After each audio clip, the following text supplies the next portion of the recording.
Okay mga kateknik, meron tayo ditong ginagawang Honda BRB. Yan o. Honda BRB.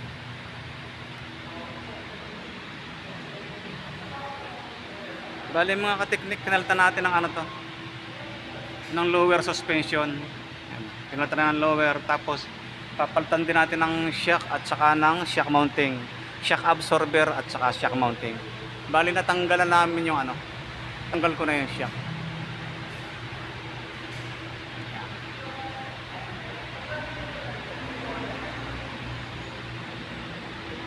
Bali nagkuha lang kami ng bearing para dito. Yung naka dali lang. Ito kasi yung mga ka-technique. Ay. Ito kasi yan. Nagkuha lang kami ng ganitong bearing.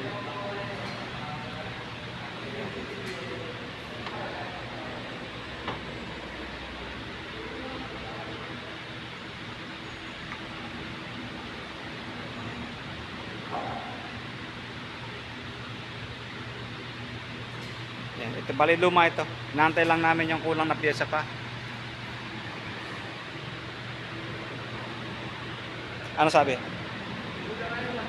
Yala. Bali ito. Tinanggal. Nakasalang. Ito yung ipapalit natin bago. Ito. Okay.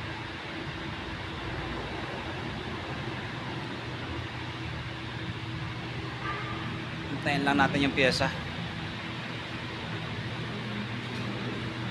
Maganda magkabit dito mga kateknik pag mayroong ganito oh. Kaysa dun sa may parang clam nya.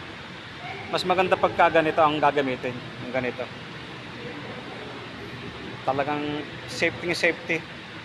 Hindi ka maigkasan, hindi ka mapuputulan ng rod na tulad ng ikinakalawit lang dito. Yung nakaganyan siya. Ito, napakaganda niyan. Nakikita ninyo. Oh.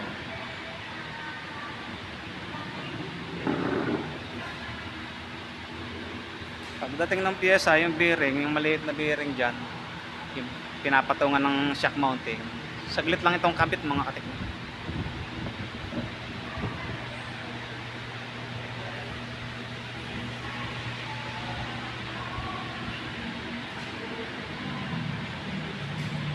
Mamaya na namin i-align itong Fortuner.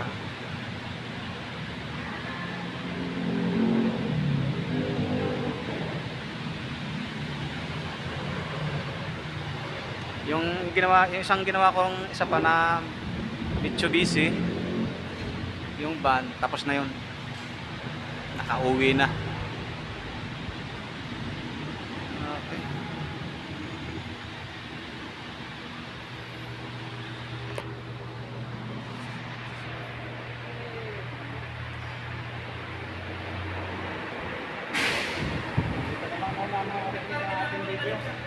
Mamaya naman natin tutuloy yung ginagawa natin sa absorber.